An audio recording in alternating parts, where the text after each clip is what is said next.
Lord, sa umaga ito na aming pag-aaral, salamat po sa hagdan ng kaalaman upang magpusan ang aming makilala.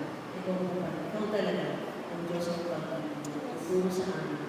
Mahalin ang bawat isa, ang bawat kasama sa iglesia, at maging ang mga hindi kaibigan, ikaw po ang unang umilig sa amin. Salamat sa pag-aaral na katulad ito sa pamamagitan ng Cora at Eva, upang sa naman ay patuloy ka namin